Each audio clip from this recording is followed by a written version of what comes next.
Bien, muchas gracias, Marie Charlotte. Ya hemos visto que es muy importante elegir bien la cepa y es muy interesante ver los parámetros de fermentación. Este es un caso de estudio cuyo objetivo es confirmar e ilustrar la importancia de la selección de la cepa de la levadura, la temperatura de fermentación y también el régimen nutritivo de las levaduras durante la fermentación, porque la idea, de hecho, es elegir la mejor cepa y las condiciones de fermentación. La idea es centrarnos en los parámetros de fermentación y en las cepas de levadura y ver su impacto en el Sauvignon Blanc. A partir de aquí cogemos Sauvignon Blanc del Valle del Loira en Francia. Ven las características aquí. La fermentación se hizo en depósitos o en tanques de 50 litros con adición de 20 gramos por hectolitro de distintas cepas de levadura. Y la ratio Jans-S se ajustó a uno con distintos nutrientes, el 50% en la inoculación de la cepa y el 50% al un tercio de la fermentación alcohólica. Dos cepas, la A de los experimentos anteriores y la 17912, que fue la que dio mejor puntuación en los experimentos anteriores, fueron seleccionadas y se aplicaron tres distintas temperaturas de fermentación, o bien 12 grados constantes o 3 días a 18 grados al comienzo y después se pasó a la cámara de 12 grados, o bien 18 grados constantes para ver las diferencias entre estos tres regímenes de temperatura. Pero además elegimos tres regímenes de nutrición que o eran DAP, que es el fosfato diamónico, y añadimos Spring Firm Extreme, o bien al revés, Spring Firm Extreme primero en la inoculación de la levadura y después DAP, como digo, el fosfato diamónico, o bien Spring Firm en los dos tiempos. Nos centramos en Spring Firm Extreme. ¿Qué es esto? Spring Firm Extreme es un autolisato de levadura total. Básicamente lo que hacemos es cogemos la crema de levadura, realizamos un tratamiento con temperatura, con lo que se realiza una plasmólisis y una desestabilización enzimática. Con esas levaduras desactivadas o inactivadas se degradan a sí mismas, y esa degradación es una autólisis real. Y esta autólisis puede llegar al final y producir lo que llamamos un autolisato total de levadura, lo que significa que casi todo el contenido intracelular de la levadura se solubiliza. Y esto es lo que llamamos el Spring Firm Extreme.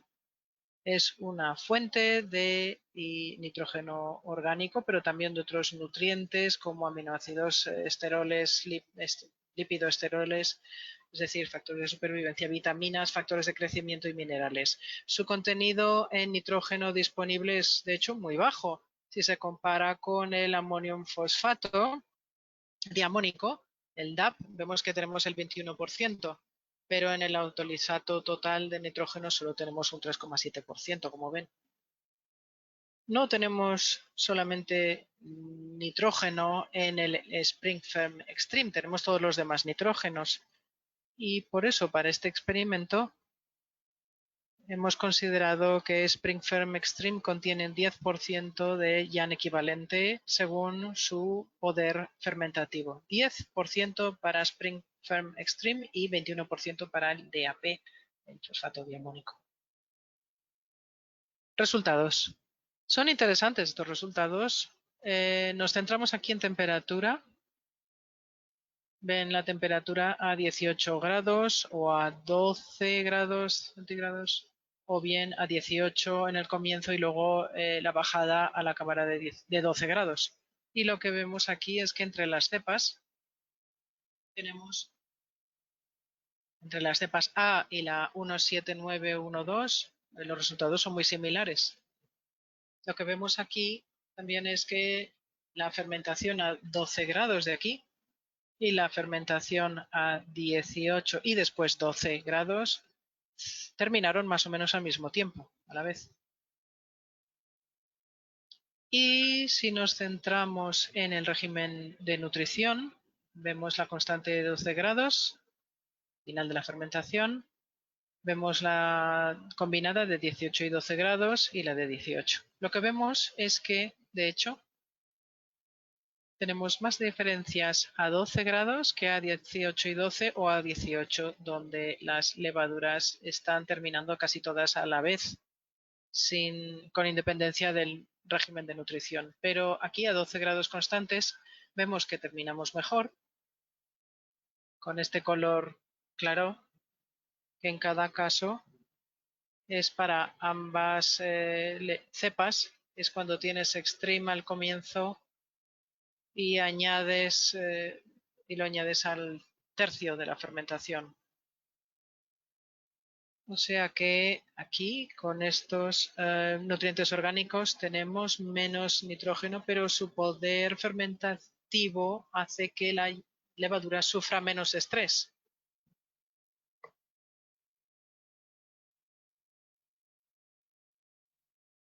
Después vemos el impacto en la acidez volátil en los parámetros analíticos.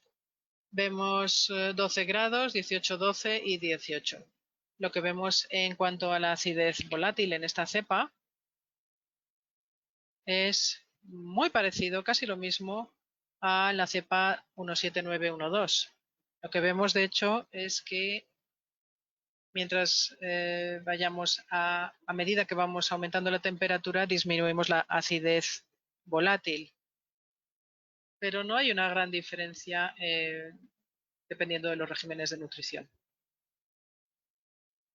Si hablamos de lo que vemos, los resultados cuando tenemos el SO2 total, el dióxido de azufre total, esta es otra cosa bastante distinta.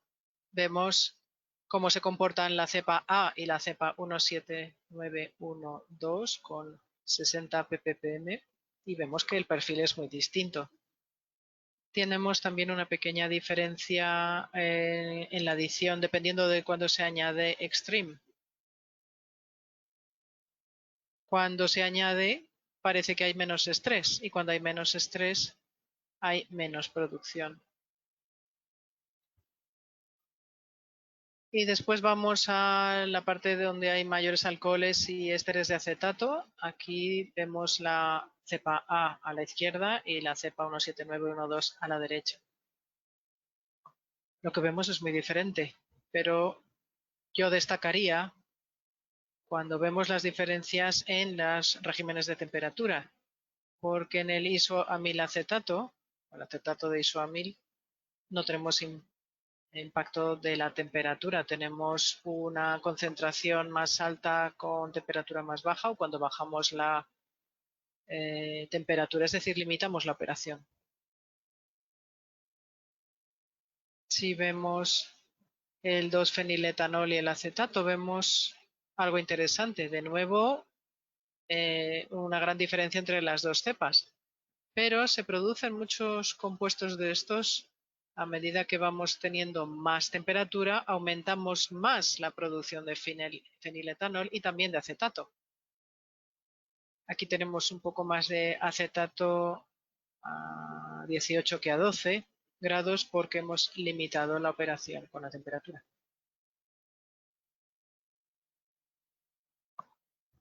Si pasamos a los ésteres de etilo, es más difícil de ver las diferencias. Sí hay diferencias entre las cepas, pero son más diferentes de ver que, por ejemplo, con el régimen de nitrógeno. Podemos ver que, al menos en el etiloctanoide y etildecanoide, tenemos una tendencia a producir o liberar más a mayor temperatura.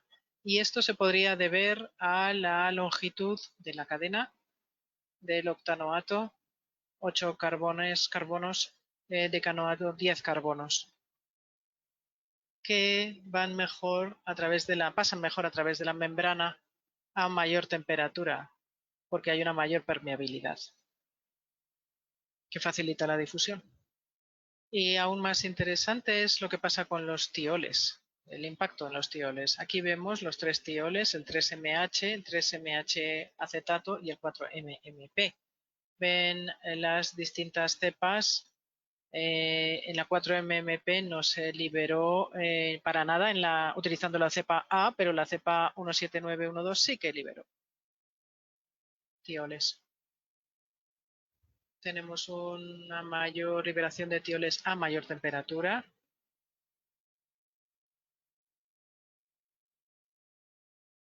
Y con los sabores fermentativos vemos que la misma situación en el caso de los 3-MHA acetato, tanto en la cepa A como en la cepa 17912. Vemos mayor producción a menor temperatura porque no se pierde nada por evaporación. Y también es interesante ver el enorme impacto en las condiciones de fermentación de 4-MMP. A 12 grados no hay liberación de 4-MMP, pero a mayor temperatura tenemos una pequeña o ninguna liberación de 4-MMP cuando tenemos DAP, es decir, fosfato diamónico al comienzo de la fermentación. Esto puede explicar la expresión del IRC7 y la de los catabolitos. Aquí, si comparamos esto y el aporte de nitrógeno, es muy interesante ver los resultados y la liberación de tioles 4-MMP. Resumiendo, el posible impacto en el perfil sensorial. Yo pondría juntos los compuestos con frutas tropicales, verdor, banana o caramelo, florales y otras frutas o frutos. Para la cepa A, si queremos un perfil amílico, sería mejor utilizar una temperatura a 12 grados, primero DAP y luego Extreme, y para las notas de pregusto se confirma y tiene un buen comportamiento. Si lo hacemos con la cepa 17912, también hay una acción en la nota verde, o sea, una liberación de tioles 4-MMP, y si se compara con otros sabores, vemos que es máxima a 18 grados utilizando primero Extreme y después DAP. Esto se tiene que confirmar por parte de los catadores profesionales. Esto de las notas de pregusto y esperemos que después de la crisis del COVID-19 se pueda continuar con estas catas. La validación, ¿cuál es la validación de las cepas elegidas sobre el terreno? Hemos visto que esta cepa se ha elegido como la mejor cepa por la liberación de tioles en varios países.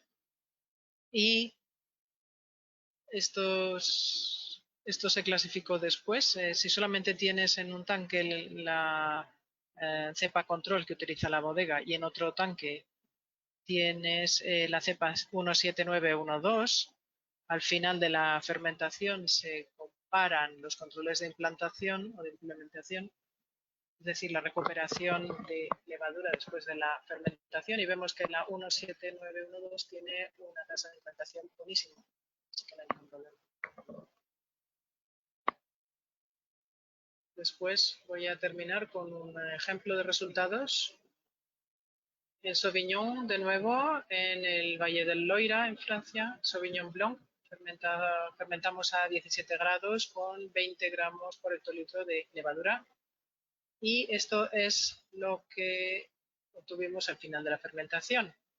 Si vemos la cinética de la cepa 17912 en azul aquí, y se compara con la cinética del control, la cepa control en marrón o en naranja, ven la fase de fermentación que varía, pero sobre todo en cuanto al análisis de fermentación tuvimos una ligera acidez volátil en comparación con el control. También tuvimos una fase de latencia inicial breve y También hemos visto que en general ofrece un perfil de fermentación más claro. Y en cuanto a perfiles organolépticos, si se compara con el control, lo que vimos en cuanto a compuestos aromáticos es muy ilustrativo. Aquí tuvimos más frutos exóticos, pero no mílicos, y sin embargo más sabores a grosella y a boj. Y aquí tuvimos una buena acidez, mantenimiento de la acidez, con lo que al final tuvimos una persistencia del sabor mejor, así como un equilibrio del sabor también mejor. Esto confirmó que esta cepa es muy interesante para las variedades triólicas y la Sauvignon. Para concluir, sabemos que Sauvignon Blanc está sobre todo bueno, su perfil está marcado por un equilibrio entre los sabores de fermentación con altos alcoholes y ésteres y los sabores varietales con tioles. La selección de levaduras es crucial para expresar su potencial a través de su capacidad para producir distintos tipos de ésteres y liberar tioles a partir de sus precursores, sobre todo la expresión del gen IRC7.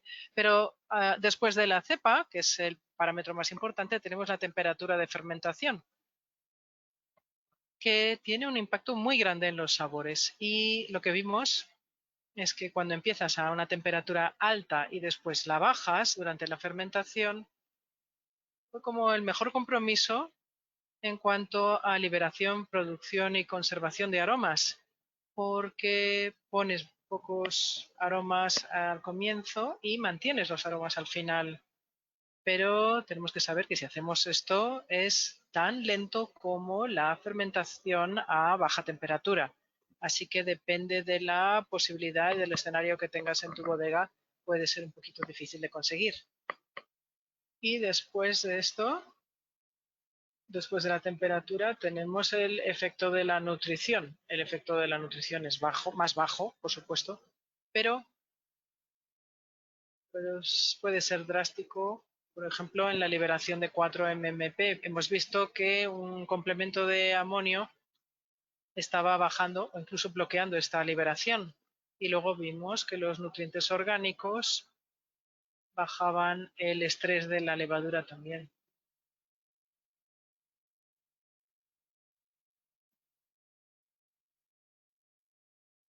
Así que al final y para concluir, tuvimos el efecto, el impacto de la cepa 17912 en Sauvignon Blanc. Vimos que la selección de la cepa es muy importante, pero después de esta selección podemos aplicar distintas condiciones de fermentación. Primero la temperatura, después la nutrición, para sobreexpresar el potencial del perfil de los tioles en la Sauvignon Blanc. Esta cepa está ahora disponible en el mercado, se comercializa ya la cepa 17912 como SH12 en el mercado. Quisiera agradecer o concluir agradeciendo a nuestros socios en España, en Olbiz y Anfiquímica, por